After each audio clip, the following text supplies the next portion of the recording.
இன்னைக்கு டேஸ்டியான ஒரு சிக்கன் ரெசிபி பண்ண போறேன். யூசுவலா பண்ணாம பைனாப்பிள்லாம் போட்டு ஒரு சூப்பரான ரெசிபி பண்ணியிருக்கேன். இந்த சுவையான பைனாப்பிள் ஸ்டிக்கி சிக்கன் எப்படி செய்யறதுன்னு இந்த வீடியோல பார்க்கலாம்.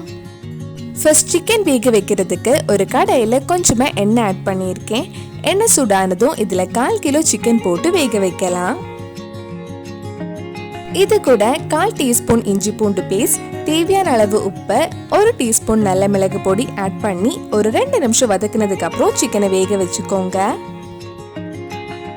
இதுல இப்போ தண்ணி எதுவும் ஆட் பண்ண வேண்டாம். கொஞ்ச நேரத்துல சிக்கன்ல இருந்து தண்ணி வர ஆரம்பிக்கும். லோ டு மீடியம் ஃப்ளேம்ல வேக வைக்கலாம்.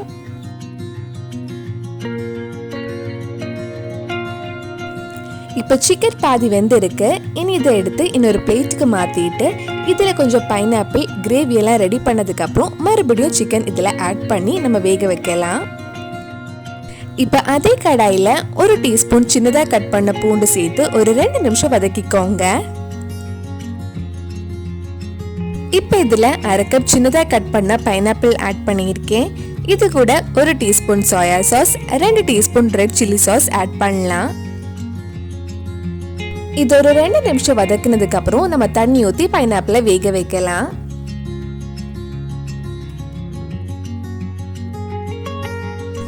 இதுல 1 கப் கிட்ட தண்ணி ஆட் பண்ணியிருக்கேன். இது ஒரு 5 நிமிஷம் நல்லா கொதிக்கட்டும்.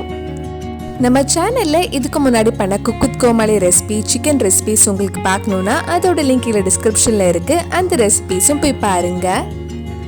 கிரேவி கொஞ்சம் கெட்டி ஆகிறதுக்காக ஒரு சின்ன பவுல்ல 1 டீஸ்பூன் கார்ன்ஃப்ளவர் எடுத்திருக்கேன். அதுல கொஞ்சமா தண்ணி ஊத்தி நம்ம குழம்பு கொதிச்சதுக்கு அப்புறம் அதுல ஆட் பண்ணி மிக்ஸ் பண்ணலாம். இந்த மாதிரி நல்லா மிக்ஸ் பண்ணி வச்சுக்கோங்க. நம்ம பைனாப்பிள் 5 நிமிஷம் நல்லா கொதிச்சதுக்கு அப்புறம் இதை ஆட் பண்ணி நல்லா மிக்ஸ் பண்ணி விட்டுக்கோங்க. இது கூட 2 டீஸ்பூன் சர்க்கரையும் ஆட் பண்றேன்.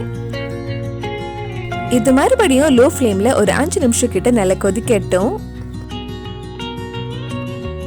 இப்ப நம்ம பைனாப்பிள் நல்ல ஸ்டிக்கியா சாஸ் கன்சிஸ்டன்சி வந்திருக்கு.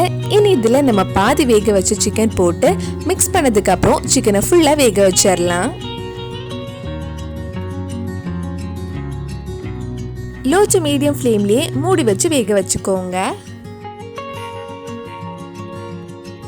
இப்ப சிக்கன் நல்லா வெந்துடுச்சு. டேஸ்ட் பார்த்துட்டு தேவைப்பட்டா கொஞ்சம் உப்பு போட்டுக்கோங்க. கொஞ்சம் காரத்துக்காக இதுல 1 டீஸ்பூன் நல்ல மிளகு பொடி ஆட் பண்றேன். உங்களுக்கு எவ்வளவு காரம் வேணுமோ அதுக்கு ஏற்ற மாதிரி நல்ல மிளகு பொடி ஆட் பண்ணிக்கலாம். கடைசியா இதுல 1 டீஸ்பூன் வெள்ளை எள்ளும் கொஞ்சம் ஸ்ப்ரிங் ஒனியனும் ஆட் பண்ணி மிக்ஸ் பண்ணா நம்ம சுவையான பைனாப்பிள் ஸ்டிக்கி சிக்கன் ரெடி ஆயிடும்.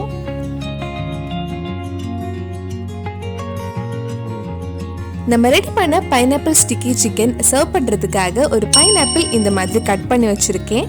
அதுல கொஞ்சம் ரைஸும் நம்ம ரெடி பண்ண சிக்கனும் இந்த மாதிரி சர்வ் பண்ணா சூப்பரா இருக்கும். இந்த டேஸ்டியான சிக்கன் ரெசிபி கண்டிப்பா நீங்களும் உங்க வீட்ல செஞ்சு பாருங்க. பிடிச்சிருந்தா இந்த வீடியோவை லைக் பண்ணுங்க, உங்க ஃப்ரெண்ட்ஸ் அண்ட் ஃபேமிலிக்கு ஷேர் பண்ணுங்க. வேற என்னெல்லாம் குக்கு கோமாளி ரெசிபி நம்ம சேனல்ல ட்ரை பண்ணலாம்னு கீழே கமெண்ட் பாக்ஸ்ல சொல்லுங்க. நீங்க இன்னும் என்னோட சேனலை சப்ஸ்கிரைப் பண்ணலைன்னா மறக்காம சேனலையும் சப்ஸ்கிரைப் பண்ணுங்க. கூடவே அந்த பெல் ஐக்கனையும் பிரஸ் பண்ணா நான் புது வீடியோ போட்ட உடனே உங்க போனுக்கு நோட்டிபிகேஷன் வந்துடும்.